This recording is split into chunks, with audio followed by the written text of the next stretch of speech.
All right, today we're going to jump into something pretty profound, a 14th century mystical text that's basically a roadmap for the soul. We're talking about a journey from being, flawed and imperfect, all the way to a perfect union with the divine. So let's break it down. Right off the bat, the text throws us into the heart of the matter. This whole journey isn't really about punishing your body or some big physical test. No, it's about something way, way harder, the battle against your own will. And that choice, right there, is the very first step. So that really gets us to the big question, doesn't it? What did perfection even mean to a mystic living hundreds of years ago? How on earth did they think a person could go from all that inner conflict to a state of total peace and harmony? Well, that's what we're here to find out.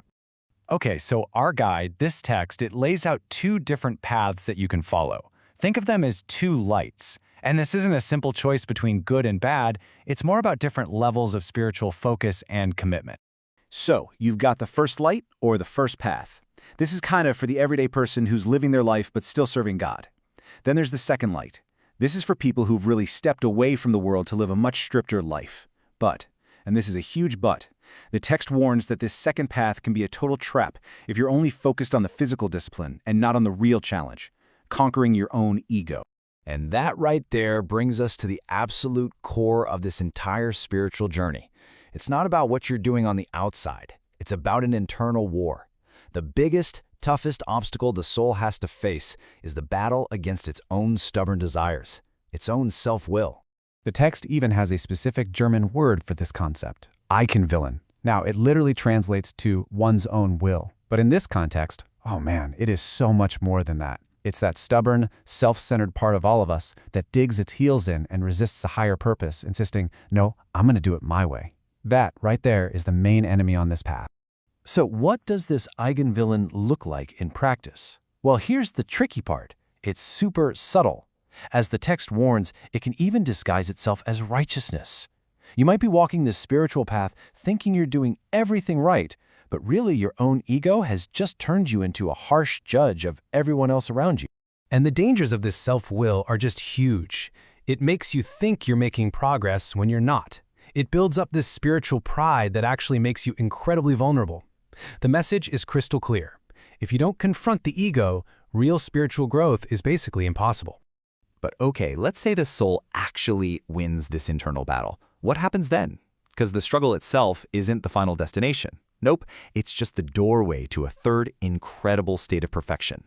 Before we dive into the details, the text describes this final state in these simple, just beautiful terms. It's a place beyond the fight.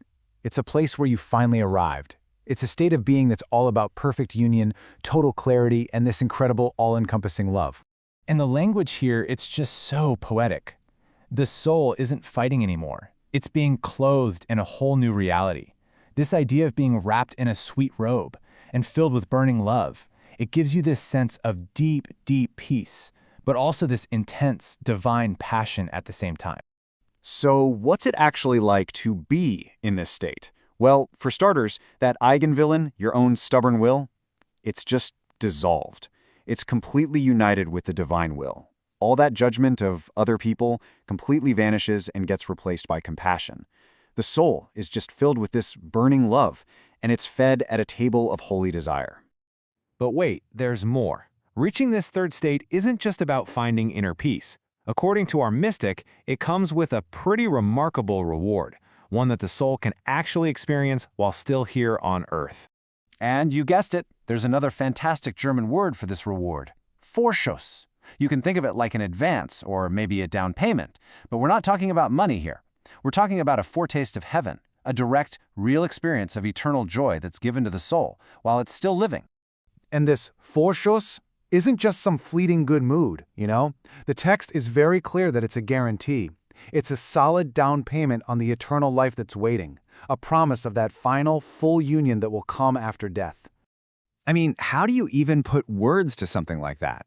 The text tries with these beautiful, mind-bending paradoxes.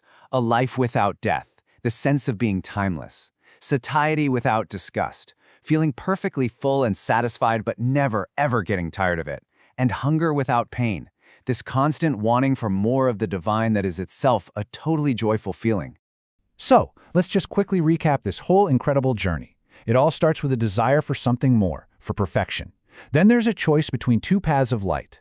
That leads you into the central, critical struggle against your own self-will, your eigenvillain. If you win that battle, you reach this amazing third state of union and love.